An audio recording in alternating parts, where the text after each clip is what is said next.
York Rite versus Scottish Rite, Choosing Your Masonic Path, Extended Series. When a Mason is first raised, he often hears about two major paths of further exploration, the York Rite and the Scottish Rite. Both offer deeper instruction, richer symbolism, and a chance to grow within the craft. And while people sometimes talk about them as competitors, the truth is that they're simply two different journeys built around the same foundation. The York Rite is the older of the two in structure and style. It feels familiar to most Master Masons because it continues the themes of the Blue Lodge, the building of the temple, the search for the word, the lessons of duty, fidelity, and moral courage. It's organized into three bodies: the Chapter of Royal Archmasons, the Council of Cryptic Masons, and the Commandery of Knights Templar. Each one explores a different part of the traditional Masonic narrative. The Royal Arch degree, for example, is often described as the completion of the Master Mason degree. It dives into the rebuilding of the temple after the exile and reveals pieces of the story that the Blue Lodge deliberately leaves unfinished. The Council degrees explore the hidden vault, the preservation of ancient knowledge, and the ideas of foresight and divine protection. And the Commandery carries the journey into the era of the Crusader Knights, offering lessons on commitment, service, and the ideals of Christian chivalry.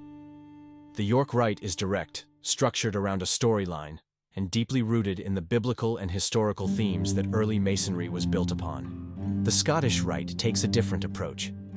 Rather than continuing a single storyline, it explores the moral, philosophical, and symbolic dimensions of Masonry through a broad series of degrees, 29 of them in most jurisdictions, from the 4th degree through the 32nd degree. These degrees don't follow the temple legend step by step. Instead, they use historical settings, dramatic presentations, and philosophical lessons to teach about justice, duty, tolerance, reason, and personal growth. In many ways, the Scottish Rite is like a library of Masonic thought. Each degree stands on its own, giving the candidate a new angle on virtue, leadership, or human nature. The Scottish Rite is also organized differently. Rather than multiple bodies with separate officers, it places all the degrees under one larger structure, the Valley, which includes the Lodge of Perfection, the Council of Princes of Jerusalem, the Chapter of Rose Croix, and the Consistory. Because of that centralized design, it tends to be more theatrical, more ceremonial, and more focused on education delivered through dramatic ritual. Many members enjoy the pageantry, the costumes, the lighting, the symbolism, the feeling that they are sitting inside a living Masonic play. So the real difference between the York Rite and the Scottish Rite isn't about which is better. It's about what a Mason is looking for.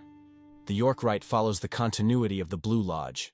It feels traditional, focused, story-driven, and built around the rebuilding of the temple.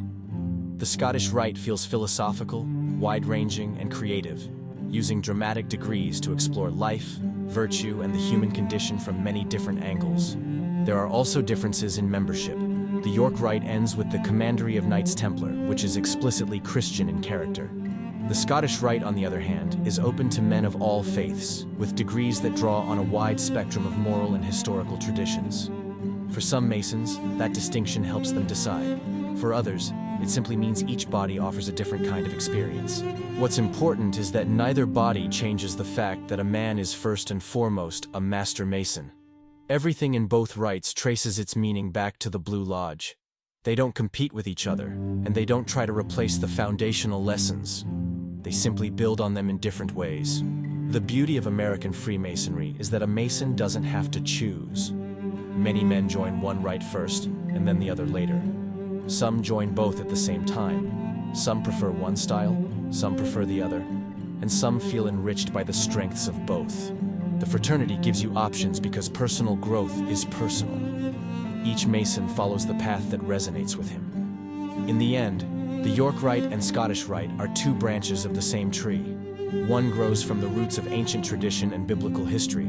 The other stretches outward into philosophy, symbolism, and the drama of human experience. Both offer valuable lessons. Both offer opportunities for leadership and fellowship. And both preserve the deeper teachings of the craft in their own distinct way. Whichever path a Mason chooses, the purpose remains the same: to become a better man, to seek more light, and to build on the foundation that began the night he was raised.